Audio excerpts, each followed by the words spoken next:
సహజంగానే ఒక రాజకీయ పార్టీగా ఎన్నికల్లో దిగినప్పుడు గెలుస్తామనుకునే దిగుతాం, గెలుస్తామనుకునే కొట్లాడతాం, గెలవాలని కొట్లాడతాం, అట్లనే కొట్లాడినాం. గత 2 ఏళ్లుగా బీఆర్ఎస్ పార్టీ ప్రధాన ప్రతిపక్ష పార్టీగా తన పాత్రను అద్భుతంగా పోషించింది. ప్రజా సమస్యలను మరి కేంద్రంగా చేసుకొని ప్రజల వాదనను, ప్రజల వేదనను ఇవాళ ప్రభుత్వం ముందు పెట్టడంలో, అది శాసనసభలో అయితేనేమి, ప్రజాక్షేత్రంలో అయితేనేమి, సోషల్ మీడియాలో అయితేనేమి చాలా బలంగా బీఆర్ఎస్ పనిచేస్తున్నది. మా పని ఇట్లాగే భవిష్యత్తులో కూడా కొనసాగుతూనే ఉంటుంది. ఎందుకంటే ఈ ఉప ఎన్నికల్లో కూడా మేము నిజాయితీగా కొట్లాడినాం.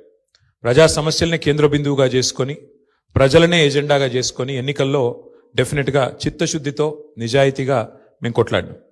మీకు తెలుసు ఎట్లా ఎన్నికలు జరిగినాయి కూడా అందరు చూసినారు, నేను చెప్పక్కర్లేదు ప్రత్యేకంగా.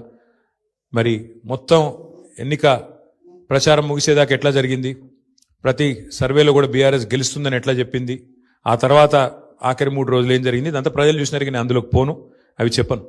కానీ ఒకటి మాత్రం వాస్తవం, ఈ ఎన్నిక డెఫినెట్గా మరి మాకు కొత్త ఉత్సాహాన్ని ఇచ్చింది, కొత్త బలాన్ని ఇచ్చింది. ఎందుకంటే మరి స్పష్టంగా ప్రజలు ఒక తీర్పు ఇచ్చారు. ఈ రాష్ట్రంలో ప్రత్యామ్నాయం కేవలం బీఆర్ఎస్ మాత్రమే. ఇంకా అది అందులో అనుమానమే లేకుండా ఖచ్చితంగా ఈ ప్రభుత్వం ఏదైతే పనిచేస్తుందో వారికి ప్రత్యామ్నాయంగా పోరాడుతున్న ఒకే ఒక్క పార్టీ బీఆర్ఎస్ అనే మాట స్పష్టంగా ప్రజలు చెప్పారు.